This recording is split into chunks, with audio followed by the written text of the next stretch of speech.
The chapel doors were closed.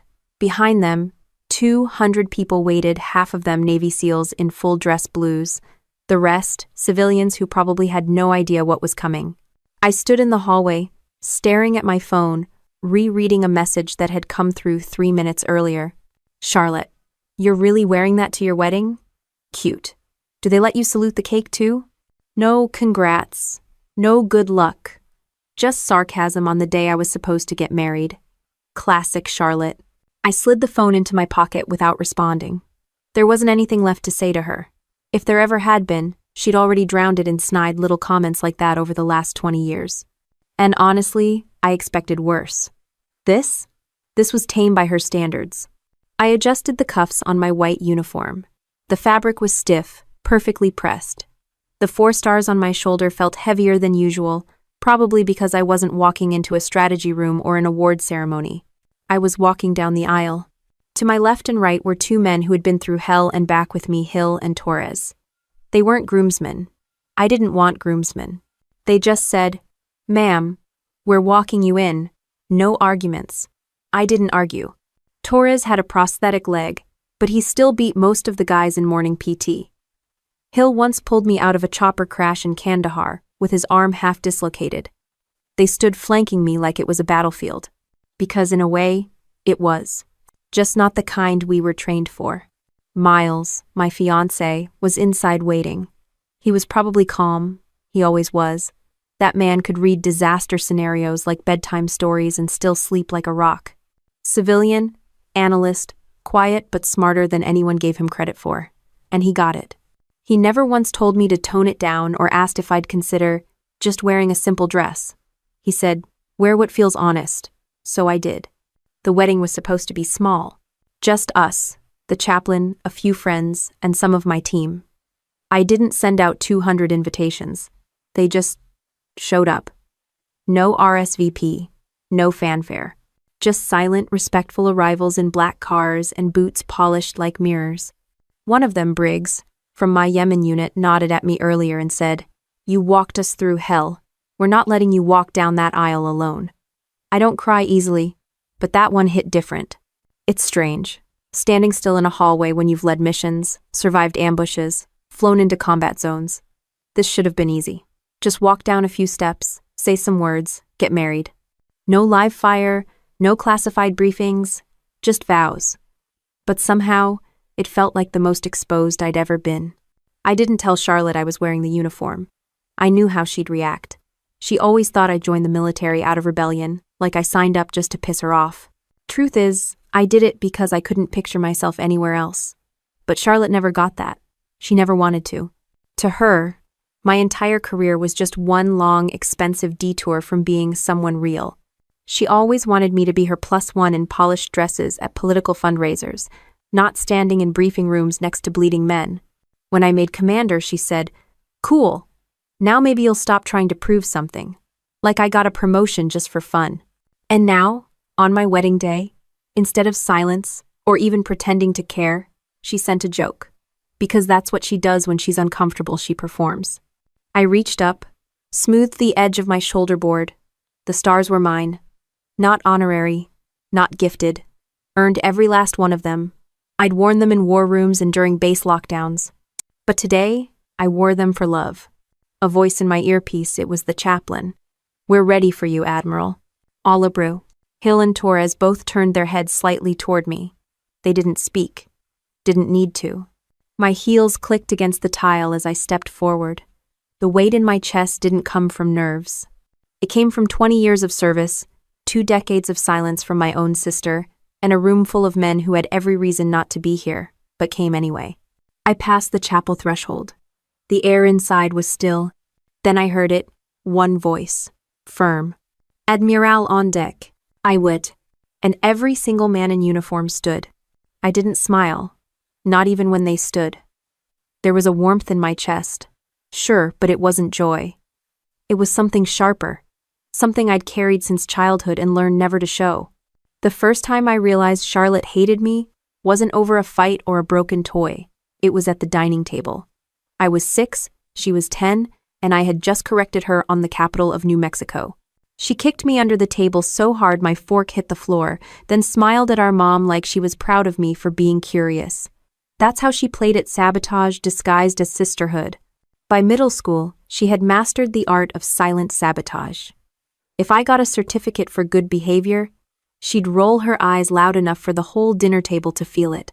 If I made the honor roll, she'd accidentally forget to pass on the flyer. And every time she won something, and she always did, she made sure to thank Mom and Dad loudly for raising a real winner. They adored her. Or maybe they were just exhausted. Charlotte was magnetic in public, cutting in private. She'd wear pearls to student council and then casually remind me I was too intense for boys. Once, when I was 15, I asked if I could borrow her black flats for an ROTC banquet. She handed me the box, then told her friends at school I'd worn funeral shoes to a dance. I found out the next day when someone taped a dead flower to my locker. Mom was the buffer. She'd slip me poetry books, tell me storms made strong birds, not broken ones. Dad was neutral at best. He worked long hours for the defense contractor Lockridge and Yates, and treated parenting like a weekend command post. He liked order, silence, and results. Charlotte gave him all three. I gave him questions, attitude, and ambition.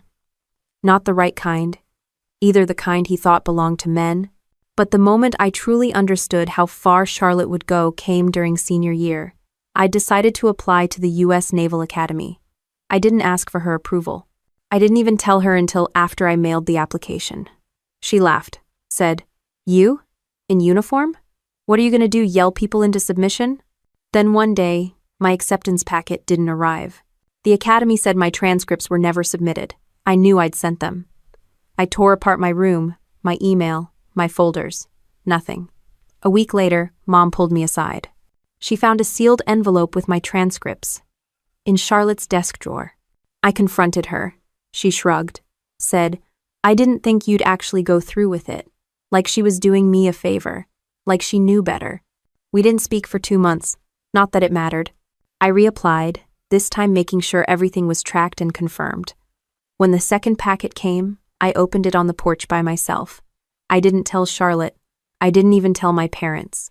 I just circled the date in my calendar, packed my things, and left for Annapolis. At the swearing-in ceremony, I stood in a sea of white uniforms, heart pounding, hands steady. I spotted them, my mom, blinking back tears, Dad, arms crossed, Charlotte in sunglasses too big for her face, chewing gum like she was bored to death. She stayed just long enough to snap a photo for her social media and left before the anthem played. That night, she posted it with the caption, "Little sis finally made it to costume camp." I didn't reply. I didn't need to. Something shifted that day. The way I saw her. The way I saw myself. She was never going to clap for me. Not in private, not in public. Not ever. And once I accepted that, everything got easier. At the academy, I learned how to eat in 5 minutes, shine boots with spit, and absorb insults without blinking. But none of it was harder than growing up in Charlotte's shadow. That training started young, lasted years, and taught me the most important rule. Respect doesn't always come from family. Sometimes, it doesn't come at all. What did come was grit. I wasn't top of my class, but I was close. I didn't win awards for charm, but I led by showing up, shutting up, and doing the work. Charlotte once said I had the personality of a filing cabinet. I took it as a compliment. When I graduated, they called my name and I stepped across the stage. Uniform pressed, spine straight. My mom cried. Dad clapped once. Charlotte?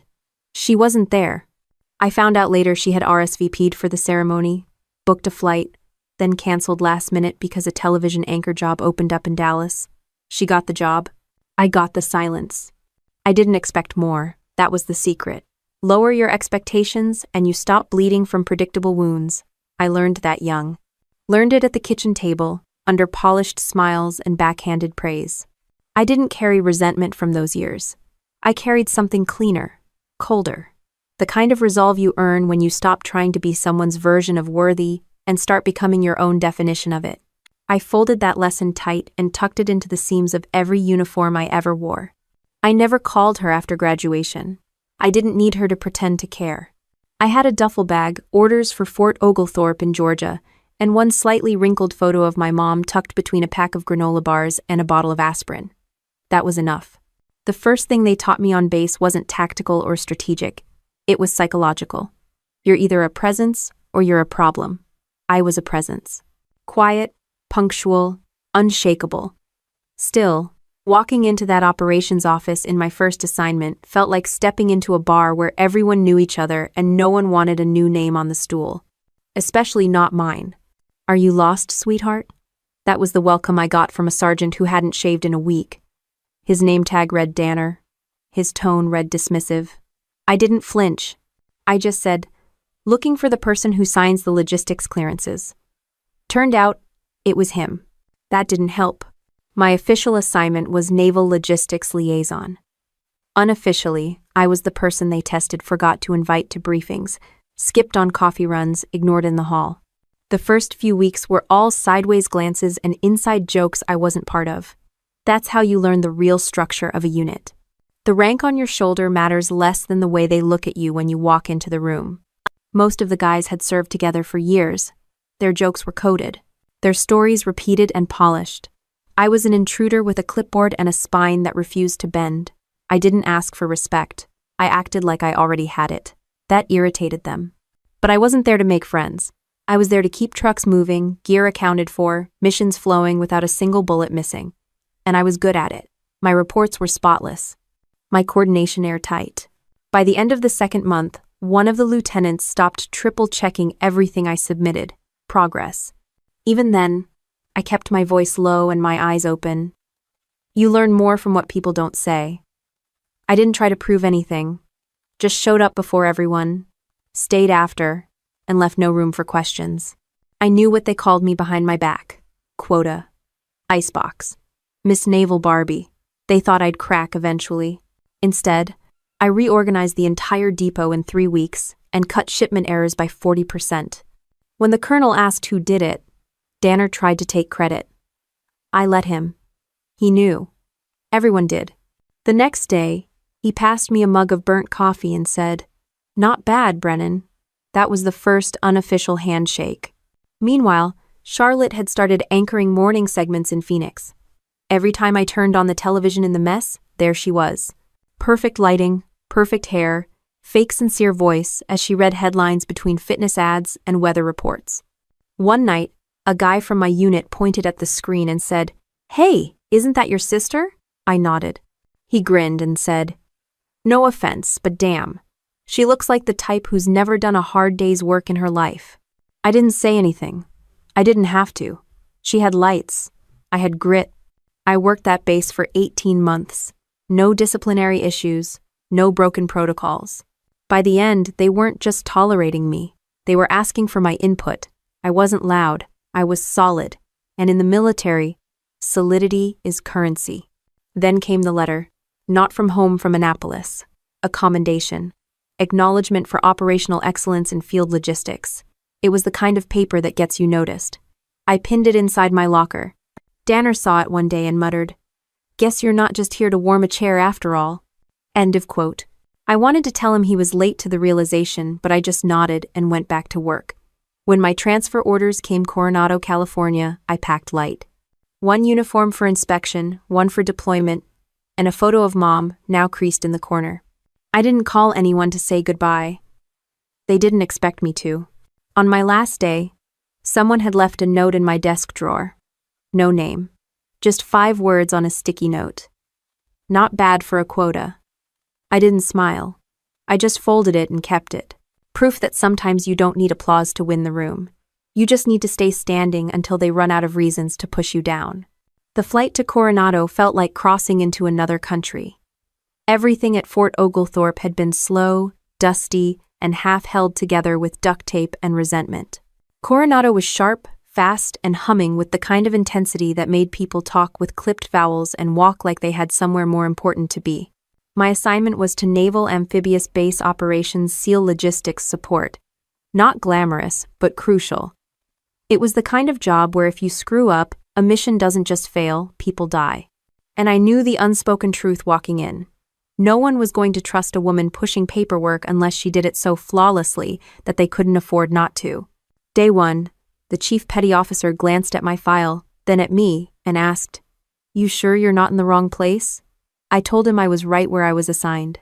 He muttered something about PR stunts and waved me toward the supply cage. My official title was Operations Coordinator. Unofficially, the newbie with zero field cred, a tight bun, and a uniform too clean. The guys called me Icebox within the first week.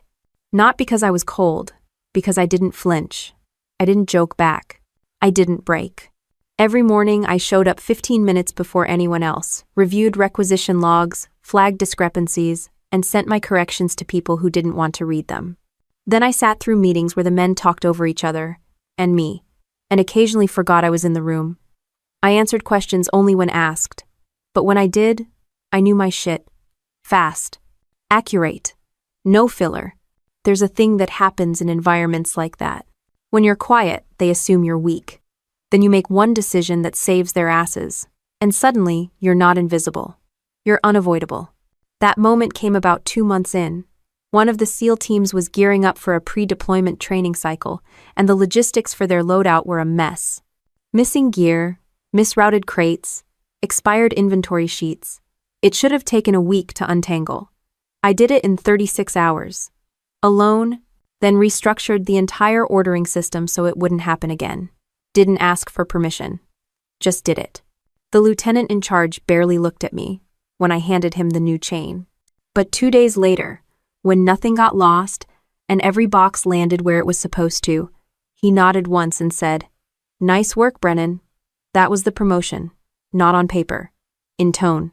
But respect is rented in places like that. Do every day, do in silence. I still had to prove it wasn't a fluke. Charlotte sent a gift box to the office around that time, cookies, a note with her station logo on it, and a little card that read, "Stay strong, little sis. Hope this job isn't too boring." I left the box in the common area. The guys ate it without asking where it came from. Someone said, "Your girlfriend's got nice handwriting." I didn't correct him.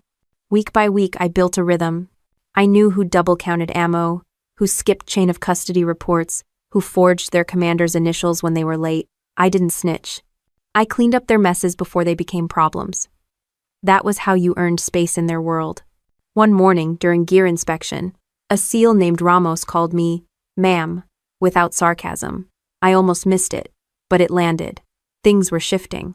Still, every win came with a cost. I missed my mom's memorial service that year.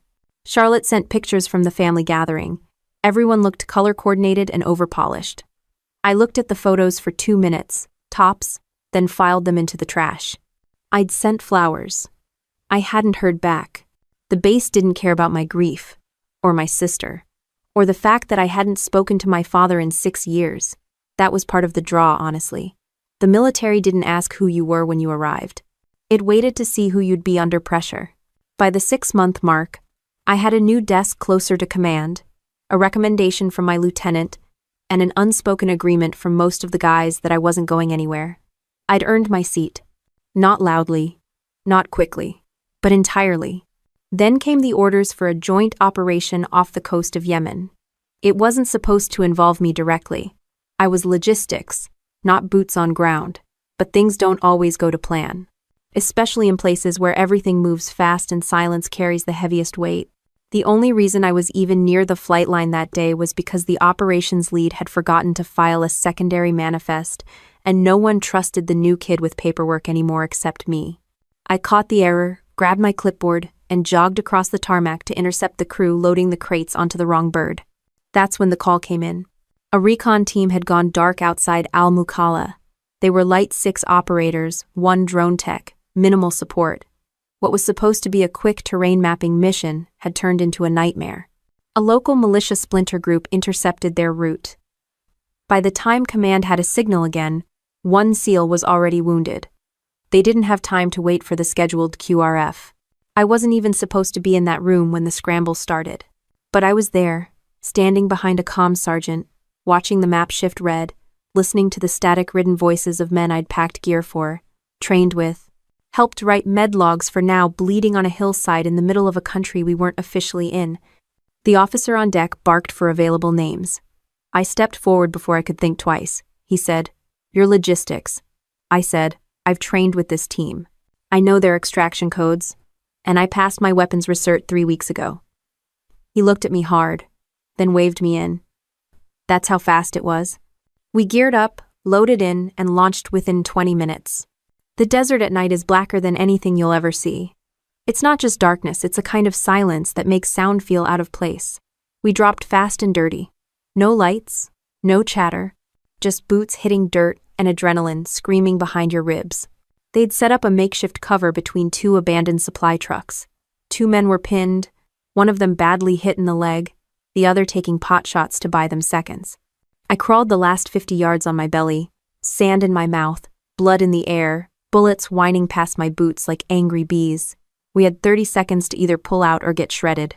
I reached the wounded SEAL Bryson, a kid barely 24, dragged him with one arm while firing cover shots with the other. My shoulder dislocated somewhere in the pull. Didn't matter. I cinched a tourniquet around his thigh and shouted medevac coordinates to the air support team. The extraction bird hovered long enough to rattle our skulls. By the time we lifted off, I had 2 shrapnel wounds and a cracked rib. I refused the stretcher. Walked to the helo myself, Bryson's blood still soaking through my uniform. The pilot looked at me and said, "Ma'am, you're leaking." I nodded. "So patch the hole." That.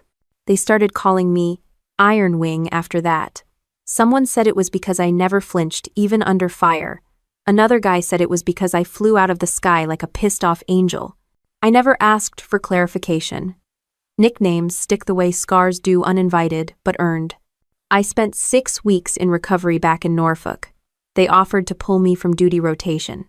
Said I needed rest. I said I'd rest when my arm worked again. I spent the next month in PT, pushing through every grimace, every nerve scream, until I could lift a crate without breaking form. Not because I was trying to be tough, but because the alternative was fading into the background again. While I was off rotation, Charlotte went on television to honor the military. She wore a navy blue blazer, threw out some buzzwords about sacrifice, then pivoted into a monologue about strong female voices in civilian leadership. She never said my name, but she showed a photo of me from Annapolis during the segment cropped, so my uniform and name tag were out of frame. I watched it from the rec room, still wearing a compression sleeve and smelling faintly of antiseptic. I turned the television off halfway through. One of the guys, Ramos, again looked over and asked, "You know her?" I said, "Not anymore." That's how it worked with Charlotte. She could stand next to you while cutting you out of the picture. She didn't need to lie. She just made sure the story fit her lens.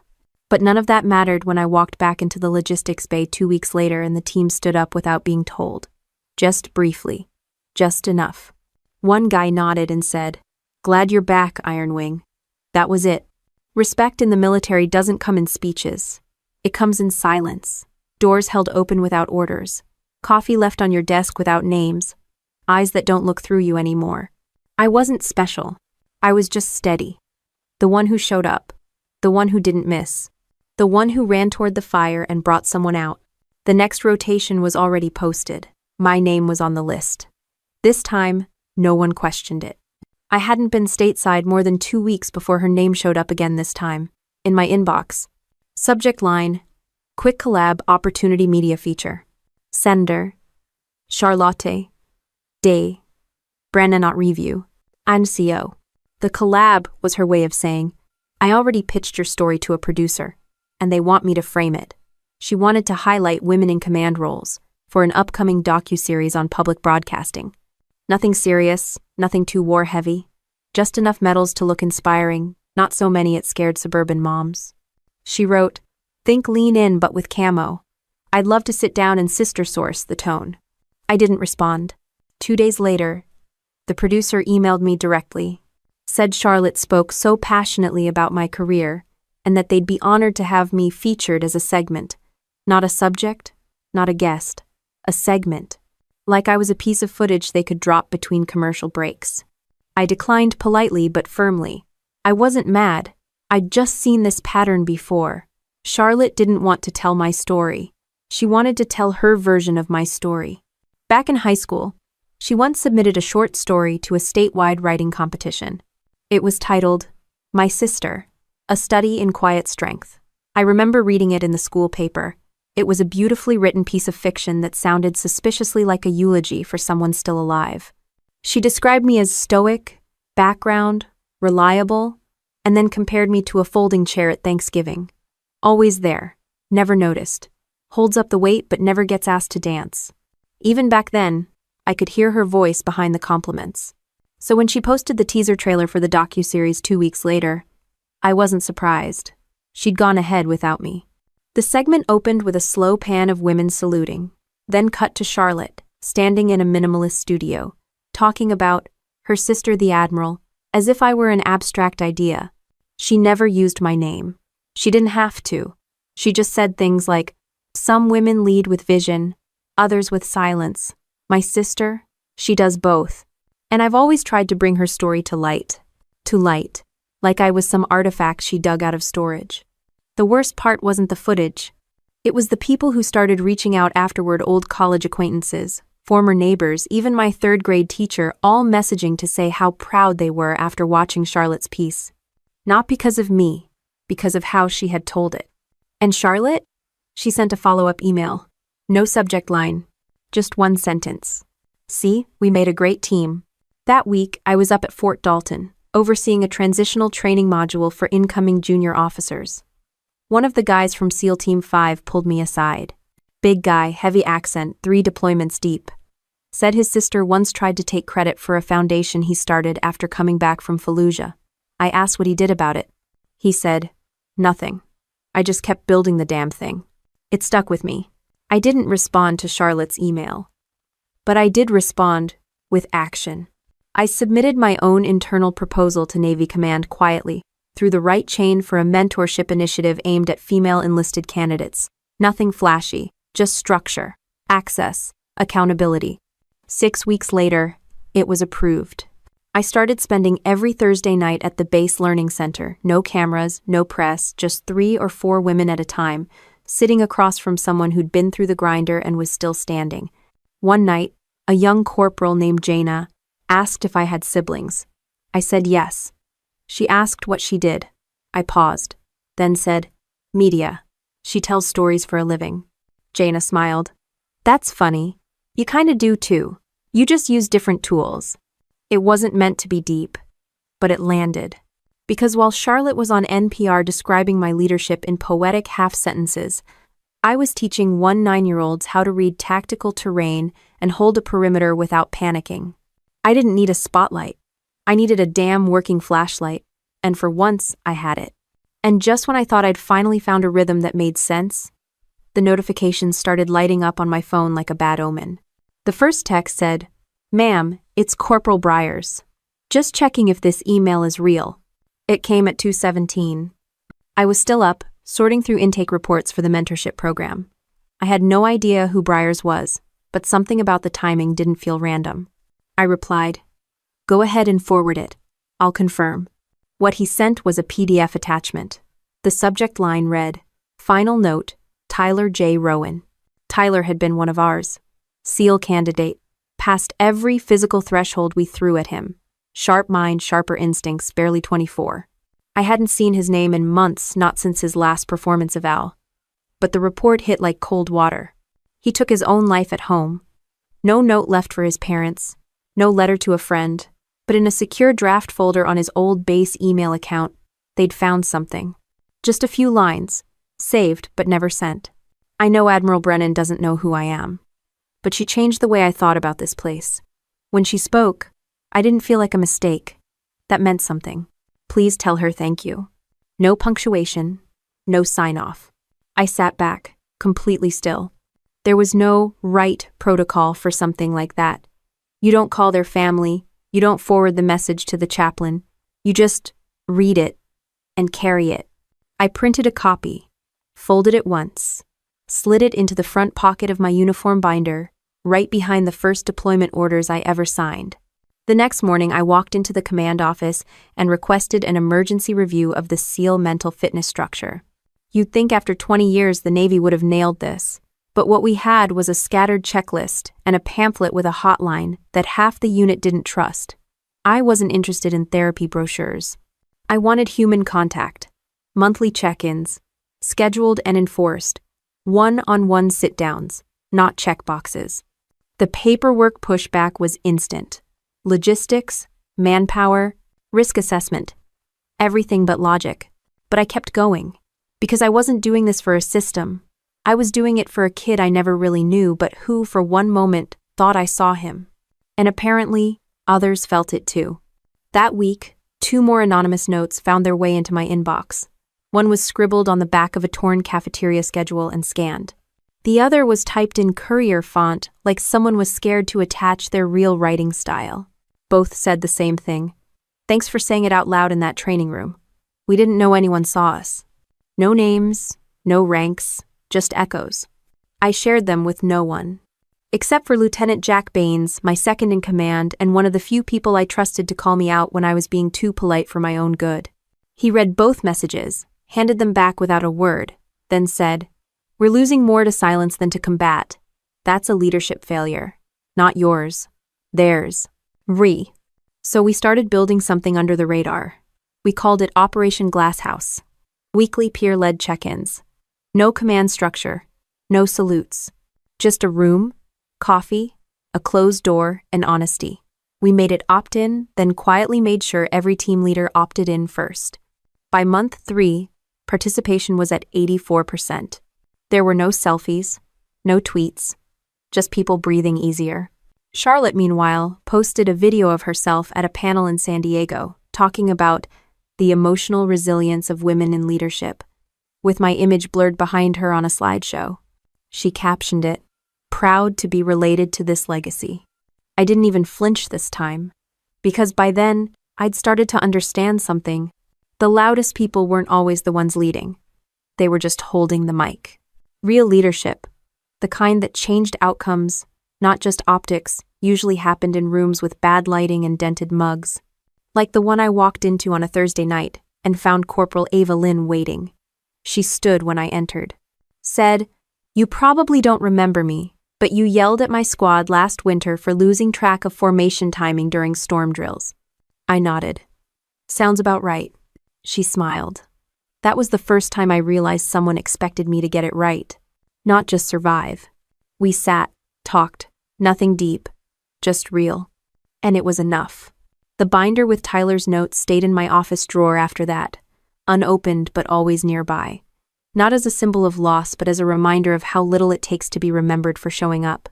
And when the memo from SEAL Command landed on my desk requesting I take over direct oversight of SEAL Team 9, the only thing I thought of wasn't the rank, or the logistics, or even the new ops tempo. It was the fact that I now had a seat at the exact table that used to ignore people like Tyler, and I had no plans to waste it. The first time I stood in front of SEAL Team 9, nobody clapped. It wasn't cold. It wasn't disrespect. It was calculation. I wasn't what they expected, especially not for command. They looked at me like I was there to pass time, not orders. That didn't bother me. What did was how quietly they kept their distance. Not one asked about my record. Not one challenged my leadership face to face. They were waiting. For failure. For permission to ignore me. So I gave them none. The base at Fort Miramar wasn't much. Just a converted training compound with gear that still smelled like 2009. The first order I gave wasn't strategic, it was structural. I ordered the break room remodeled. That's how I knew who was paying attention. Anyone who groaned about wasted budget didn't understand what I was doing. Culture comes before combat readiness. And a team that doesn't sit together won't bleed together. Week 1, I canceled 2 pre-scheduled war games and replaced them with unannounced night ops across the hills behind the training zone. I told them, "We're not here to rehearse victory. We're here to find the first person who panics under pressure." That person wasn't who they thought. It was Lieutenant Brian Ness, 12-year vet, 2 combat citations, looked like a walking recruitment poster. But his flashlight battery died in the ridge, and he lost bearings for a full 22 minutes. Didn't call it in. Froze. He showed up at my office the next morning, expecting to be benched. I told him, "You're staying, and next drill, you're leading, because now you know the feeling, and that means you'll watch out for it in others." That was the first crack in the wall. After that, the silence started to shift. I didn't try to be one of them. I didn't eat with them or joke with them during briefings. But I was always visible, I watched every exercise. I walked the perimeter instead of riding it. I showed up before they did and left after. The nickname started about 2 months in. Not in public, just among the squad leads. Iron Hand. I heard it once, half whispered behind me during debrief. I pretended not to catch it, but it stuck. We ran 2 full-scale joint ops simulations that quarter. 0 serious injuries, highest overall evaluation score in the region. SEAL Command took notice. So did the men. One night, after a late post-op report review, Chief Sandoval knocked on my door. I thought it was paperwork. Instead, he sat across from me and said, "Permission to speak freely, ma'am?" I nodded. "You run us hard. Some think too hard. But nobody questions if you'd show up when it gets real." He didn't wait for an answer. He just stood, saluted, and left. A week later, a former squad leader named Hamblin sent a transfer request specifically requesting reassignment under my command. It was the first of 8. The request forms started stacking. Men with prior conflicts, disciplinary flags, or just reputations for being difficult. They weren't looking for a soft landing. They were looking for someone who didn't flinch when things cracked open. I didn't take all of them, but I reviewed every name. And when I built the new rotation schedule for deployment prep, I did something nobody expected. I asked for volunteers to join a separate platoon.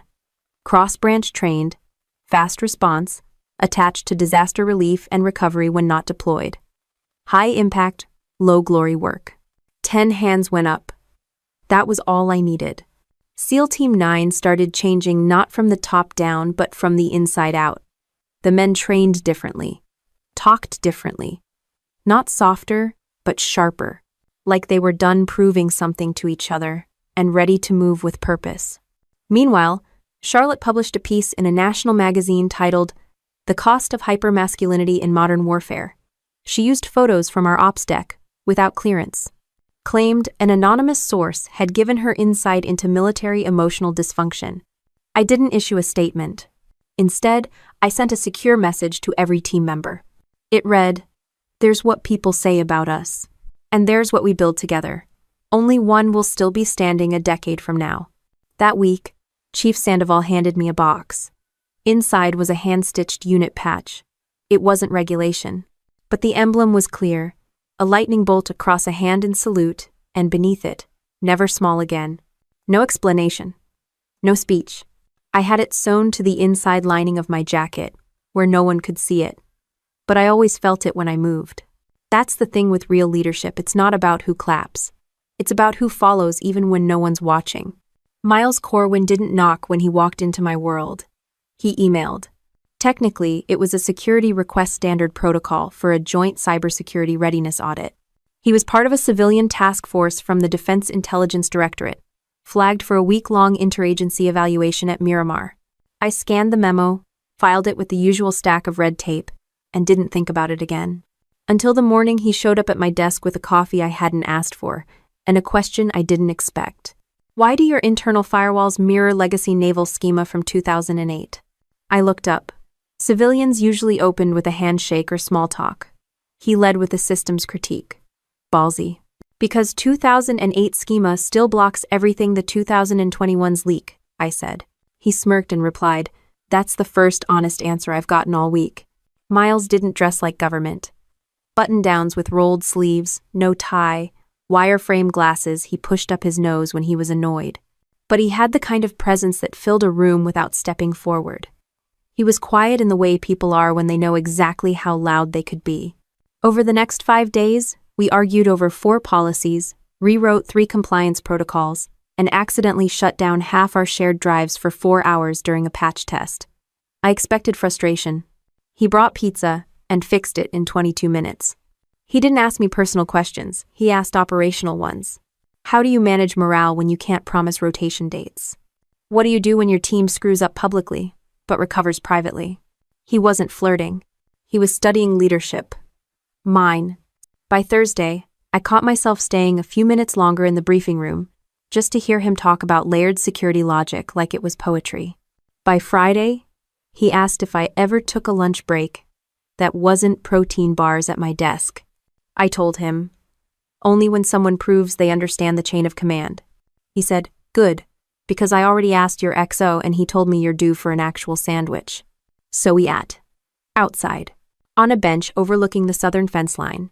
We didn't talk about rank or clearance. He asked me what book my mom had read to me the most as a kid. I told him, Dickinson, Wild Nights, Wild Nights. He said his mom was more of a Steinbeck woman. Discipline without love is cruelty. When he left that Sunday, he didn't push. Just handed me a sticky note with his number and wrote, "If you ever want to audit something other than firewalls." I didn't call. Not right away. But 2 weeks later, he sent me a PDF of a protocol rewrite he'd modeled off our conversation. The subject line said, "Stolen your logic. Feel free to press charges." I replied with 2 words, "Request granted."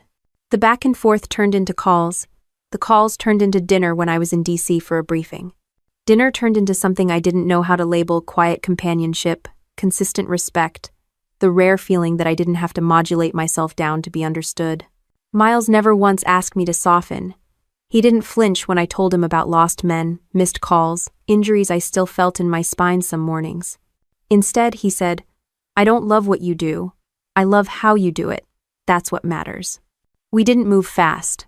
We moved deliberately. He didn't show up with flowers or speeches. He showed up with clarity. Like the night I got back from a 10-day training op, too exhausted to unlock my front door. He was already there. Lights dimmed, stove on, reading a file on military-civilian integration policies. He looked up and said, "I figured you'd want protein, not small talk." I sat on the couch and watched him stir something in a skillet and realized this man would never ask me to be smaller. He didn't care about my title. He didn't want to wear it like a badge. He wanted to walk beside it. The moment I knew it wasn't just connection, but permanence, was during a conversation that lasted under 30 seconds. I told him about a young lieutenant who'd cracked under pressure in a live op. Miles listened, then said, "You taught him how to survive. Who taught you?" I didn't answer. He didn't press. Instead, he said, "If you ever want to stop being the one who always holds the line, I'm here. Not to rescue, just to hold the other side." No declaration. No drama. Just presence. That was the night I looked at him and said, "If you ever propose to me, do it like that. Quiet, steady, no fireworks." End quote. He smiled, leaned back, and said, "Good, because I already ruled out skywriters." There wasn't a single moment when Miles won me over. He didn't have to. He just stayed when most people blinked. He listened when others performed. And more than anything, he knew something nobody else had ever said out loud. I wasn't hard to love. I was hard to fake it with. And that meant he didn't try. The box arrived on a Tuesday no-return address. No card, just a carefully folded ivory white dress uniform, pressed flat and still warm from the cleaner's steam. My name was stitched above the pocket. Rank insignia polished to a shine. Shoes wrapped separately. Inside the inner lining of the coat, someone had tucked a note. "You've stood for everyone else. Now let us stand with you." It wasn't from Miles. He'd already asked quiet, simple, no kneeling. Just 2 coffee mugs and a question in the kitchen. "What do you think about doing life officially?" I said yes without blinking. We planned something small. Local courthouse. 24 guests. Light lunch afterward. No spectacle. No staged emotion. Just people who mattered. But then Charlotte called. She started with pleasantries. Asked about venue details, dates, if I'd chosen a florist. Then came the line, "I know you're probably doing that whole stoic uniform thing." I cut her off. "Yes, Charlotte, I am wearing the uniform." She gave a tight laugh.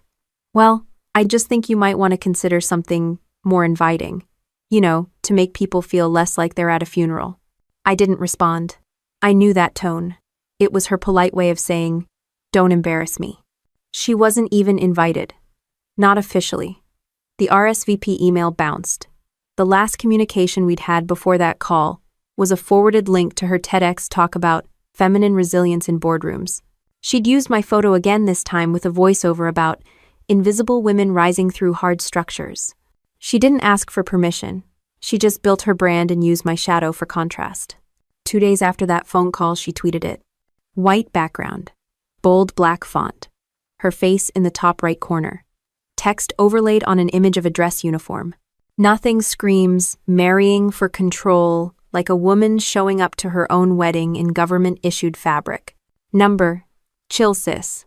It landed at 9:14 a.m. By 9:23, it had over 5,000 likes. By noon, it was on Instagram. A few gossip accounts picked it up, mocking the bridezilla with combat boots. Some of the comments were worse than the tweet. Guess love means never having to wear heels. Is this the military's version of cosplay? Imagine saluting your wife instead of kissing her. They didn't know who I was, didn't know what those stripes meant, or the blood it cost to earn them. I didn't say a word publicly. Neither did Miles. He just slid my phone off the table, set it face down, and asked, "Red or white with dinner?" But others did speak.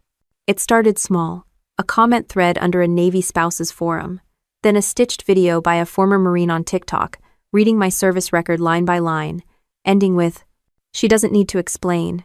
That uniform is the reason you get to mock her in peace." By midnight, the hashtag flipped. Number, Admiral Bride. Number, salute the dress. Number, Iron Wing wedding. But none of that mattered compared to what showed up the next morning. One by one, letters started arriving. Not DMs, not tweets. Letters, handwritten, folded carefully, sent to the base, sealed with tape and reverence. A young girl from Iowa wrote, "My brother says girls can't be Navy, but I saw your picture, and now I'm going to be Ironheart." Or, a retired sailor sent a ribbon bar from his first deployment with a note, "I never had a daughter, but if I did, I'd want her to walk down the aisle like you." Even a few active duty members who'd never served with me reached out quietly, through back channels. "If you ever need a row filled, I got the dress whites ready." That's when the emails started coming. Not from the public, from the men I had trained, served beside, led. SEALs, Marines, medics, even logistics officers I hadn't seen in 8 years. Each one said the same thing in their own way. Tell us where and when. Not because of Charlotte, not out of spite, but because the uniform didn't just represent service. It represented a truth some people didn't want to acknowledge. That you can lead with grace and still wear steel. That honor isn't gendered. That sometimes, the strongest walk down the aisle not in lace but in legacy. I didn't respond to Charlotte's tweet. I didn't repost. I didn't rebut. But I did send one reply. Not to her. To everyone else. I posted a single photo of the uniform box, pressed and perfect, captioned with 7 words. "This is what earn looks like." Then I closed the app. There was still a wedding to plan, and apparently a guest list that was about to get much, much larger. The first to arrive was Master Chief Eric Donnelly, 12 years out, 2 hip surgeries, and still the only man I knew who could make a full room shut up just by raising an eyebrow. He walked into the chapel the morning of the ceremony, holding a white envelope with my name on it, and said, "Got your 6, Admiral. No RSVP. No announcement. Just that."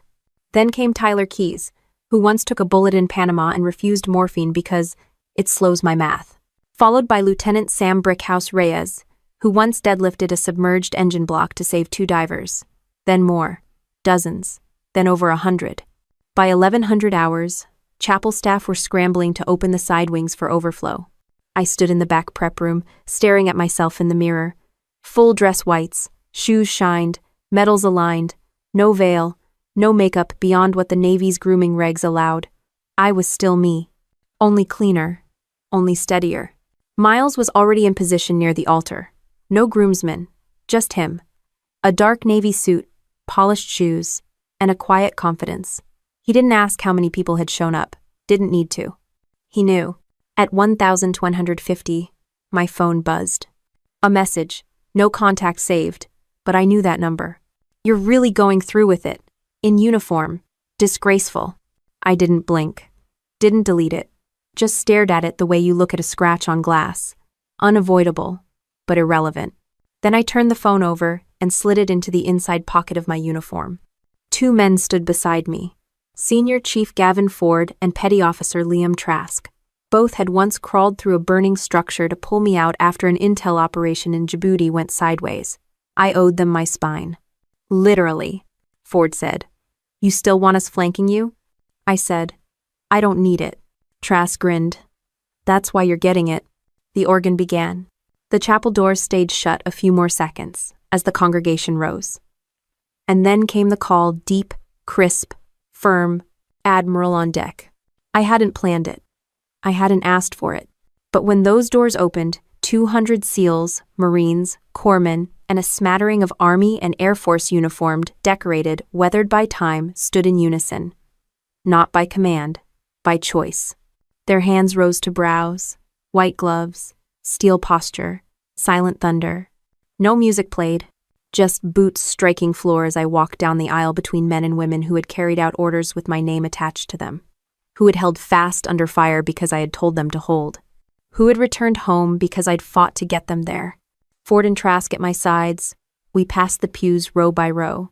Some I hadn't seen in a decade, some I never expected to see again. But they were all there. Some scarred, some limping, some clean-shaven, some bearded and wild. But every one of them stood for me. Not the rank, not the medals. Me. Halfway down the aisle, I caught eyes with Rear Admiral Lee Barker, my first mentor from Officer Development School. She gave me the smallest nod, one that said, "Now they see what I saw." I kept walking, spine locked, chin level. No smile, no tears, just presence. At the altar, Miles stood, hands folded behind his back, standing at ease. No grin, no nerves, just absolute understanding. The chaplain was Lieutenant Commander Rupert Langley, a Navy lifer with a Boston accent and a broken wrist he never fixed. He gave us a nod, opened his binder, and began. But no one sat. Not at first. Because when the last echo of Admiral on deck died down, it left something else behind reverence. We didn't start with vows. We started with silence. Earned silence. And when Langley did begin, his voice was low, steady. He spoke of commitment not just to each other, but to duty, to purpose, to choosing every single day to protect what mattered, whether that was a nation or a marriage.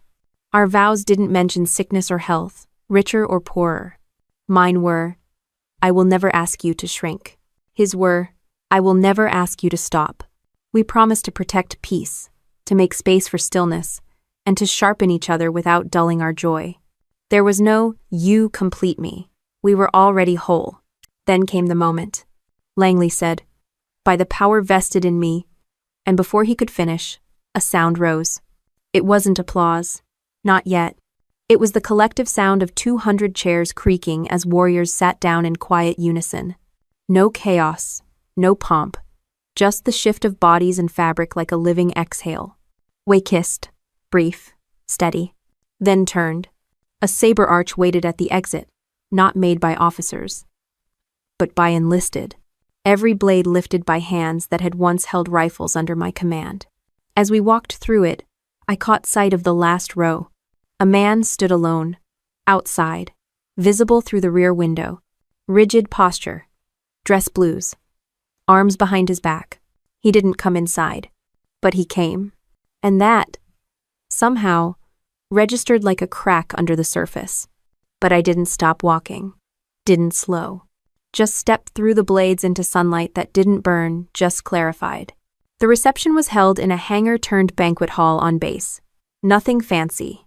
Just long tables, folding chairs, and people who didn't need floral centerpieces to feel something. The chow line stretched around the corner, heavy on barbecue, light on pretense. Nobody clinked glasses or gave toasts with polished speeches. They just came up, one by one, said what they needed to say, and left behind handshakes that felt like anchors. At some point after the third plate of brisket and someone's off-key acoustic cover of Simple Man, I stepped outside. My dress whites were still flawless, but my hair had started to come undone in the breeze. I didn't care. It felt good not to care for once. The air was cool. Spring in North Carolina always had that sharp edge of salt from the coast.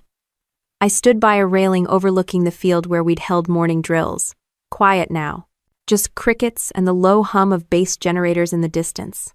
That's when Petty Officer Miller approached Big Guy, tatted sleeves, broke his hand once punching through a steel hatch because someone was trapped inside. He stood next to me for a minute before saying, "I didn't salute you today because you're an admiral. I did it because when my brother died, you sat in the hallway with me for 6 hours and said nothing. I didn't answer. Just reached over, squeezed his shoulder. Then he walked off. People came and went in waves. Some shared memories. Some didn't say a word. Others gave me side glances, small nods, gestures that carried weight in the way only silence can. A few brought up my mom. No one mentioned Charlotte. But I knew she had been there. I hadn't seen her face in the chapel. Hadn't expected to.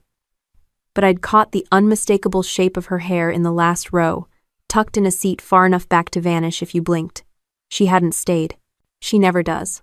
At midnight, after the crowd thinned and Miles was busy corralling someone's wild toddler from crawling into the cake table, I went back to my quarters.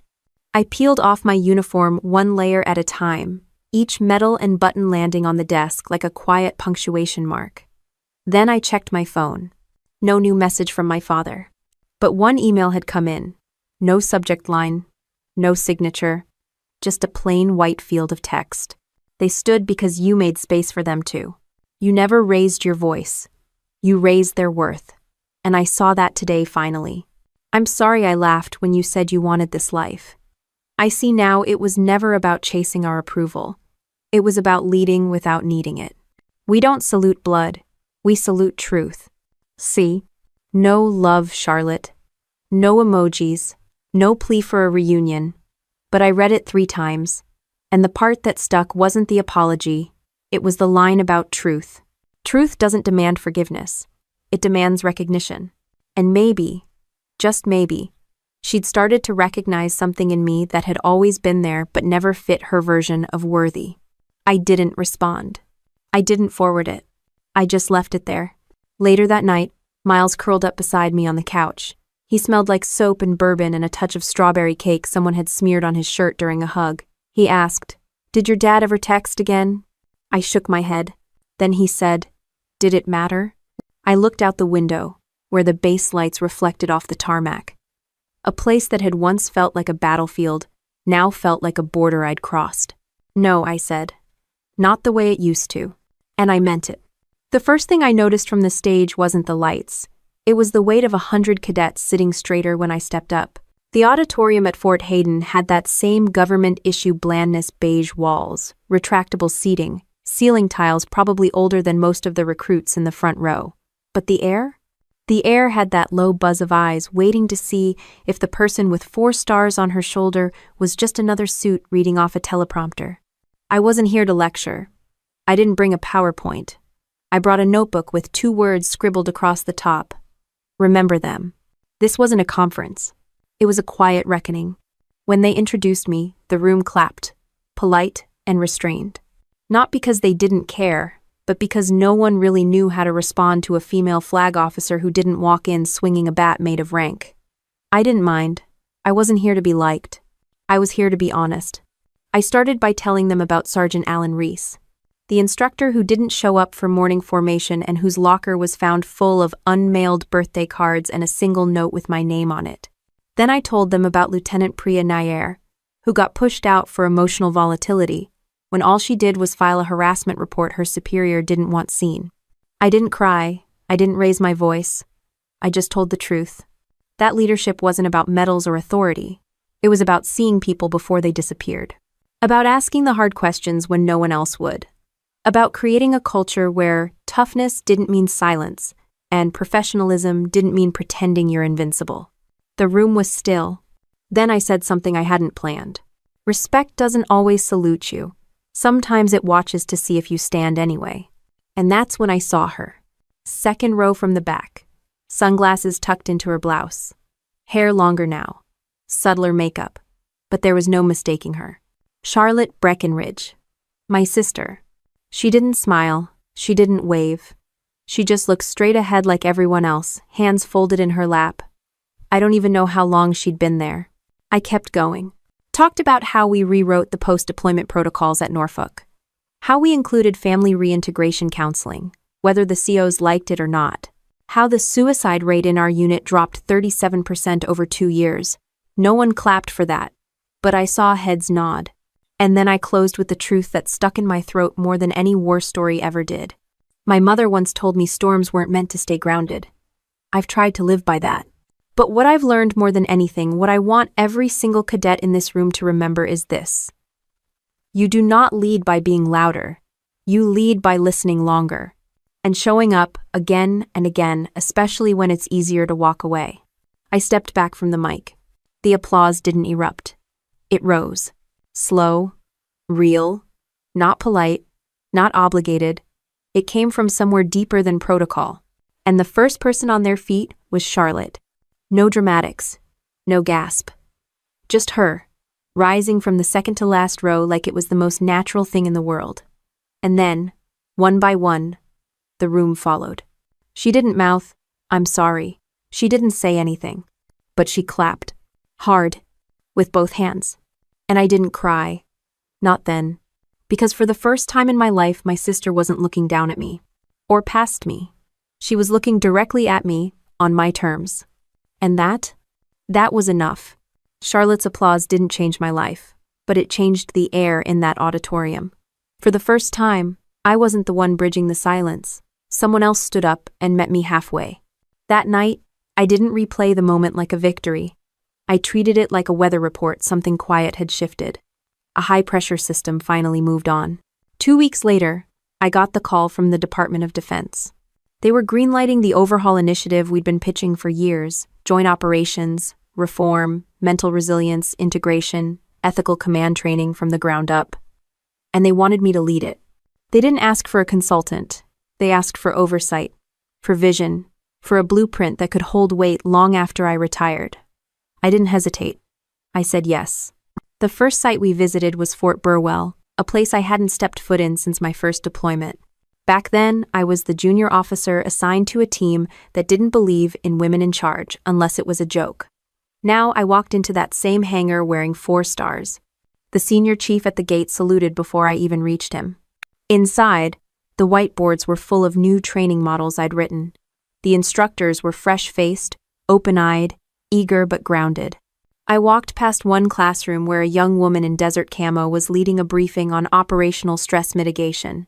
Her voice was steady, confident, and sharp. She turned slightly when she saw me through the window. Her name tag read, Patterson, A.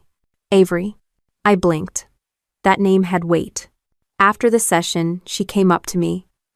Didn't stumble over her words or try to impress me. My dad was Corporal Nick Patterson. You pulled him out of a wreck off Mogadishu.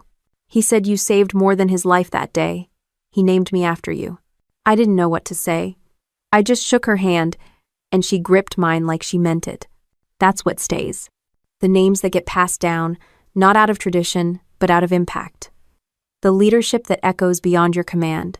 I traveled base to base for the next 6 months, watching the new model come to life. Units that used to burn out their people now had embedded mental health officers. Evaluations included not just tactical metrics, but leadership empathy scores. Soldiers who'd never been listened to before now had a channel to speak up without risking their career. At Camp Monroe, a second lieutenant pulled me aside after a seminar. "Ma'am," he said, "I didn't think I belonged here until I read your training doctrine. I thought I was soft. Turns out I was just human." I told him that's the hardest thing to be in uniform. And then came the message from the White House. I'd been nominated for the Department of Defense's Excellence in Ethical Command Award. I wasn't sure I wanted it. Titles felt small after all this. But I accepted. The ceremony was hosted at the National Defense Auditorium in Arlington. Packed house, officers, civilians, cadets, brass. Miles sat in the front row. So did someone else. My father. He didn't sit tall like he used to.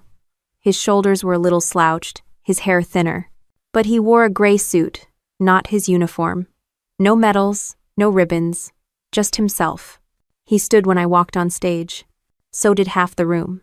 The applause was fast, loud, and unrelenting. But it wasn't the clapping that stuck, it was the moment I looked right at him, and he didn't look away. When I reached the podium, I didn't start with a quote or a joke. I just said, "We can't control how we're raised. We can only choose how we lead." And I meant it. After the ceremony, I walked outside into the warm spring air. A line of cadets waited to shake my hand, and I greeted them one by one.